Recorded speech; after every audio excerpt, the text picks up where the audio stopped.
let's bring in the Financial Times' Ed Luce. Ed, a chaotic 44 days from start to finish. Give us your insights. Yeah, well, she became prime minister 3 days before Queen Elizabeth died. So in a sense, we swapped one Elizabeth for another. Definite downgrading in quality there. It's going to be a pylon. This is the most disastrous, shortest lived prime ministership in British history. It's going to be a pylon for people to discuss her incompetence, her magical thinking, her extraordinary wooden way of making U-turns with a regularity that, leaves us all feeling dizzy and disoriented. But we should remember that it's not just about her. She was Boris Johnson's favorite successor because she was the ultra loyalist to Boris Johnson.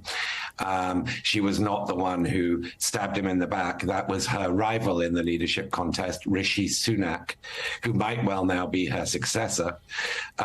But we should not forget that this all quite suits Boris Johnson, because Boris Johnson is now going to be back in demand again.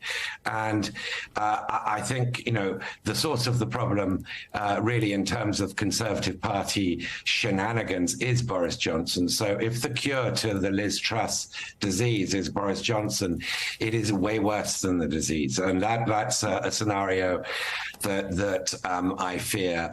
It's not just about Liz Truss here. We need to know why she became prime minister on such an absurd program that she kept having to backtrack from, and that ultimately, with rapid world record-breaking speed, led to her undoing.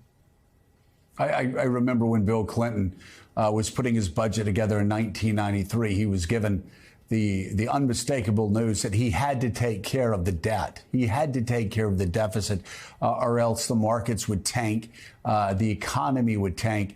And then President Clinton told aides around him, angrily said to aides around him, something to the effect of, "Are you telling me that my presidency is going to be defined by bond traders?" Well, Liz Truss found out early, Ed, that in fact the markets did matter. Her economic plan was met with a disastrous reaction from the markets. The pound tanked.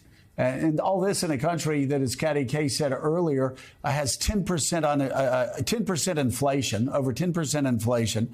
They've got an energy crisis, the possibility of blackouts, 1970s style blackouts coming this winter, and strikes looming on the horizon. Things are dark indeed for whomever replaces Liz Truss. And she was sort of the ultimate simplistic free marketeer. She felt that whatever the circumstances, the tax cuts are the solution. And of course, that's what the markets reacted to. So in a way, the ultimate free marketeer was defeated by the free markets. The free markets said, no, you can't afford this. The timing's awful. The British political system, British people won't accept this at a time of real austerity and declining growth. And she couldn't defeat the markets. And so whoever comes after her is going to have to, first and foremost, adhere to the James Carville saying, if I died and came back, I was reincarnated, it would be as the bond markets.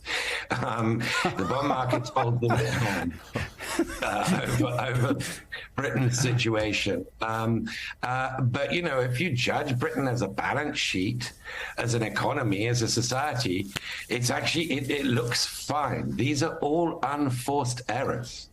These are all spectacular unforced errors that will go down sort of in Harvard Business School case studies as to how not to do politics, how not to signal, to communicate, how not to take on the markets and lose, or take on a lettuce and lose.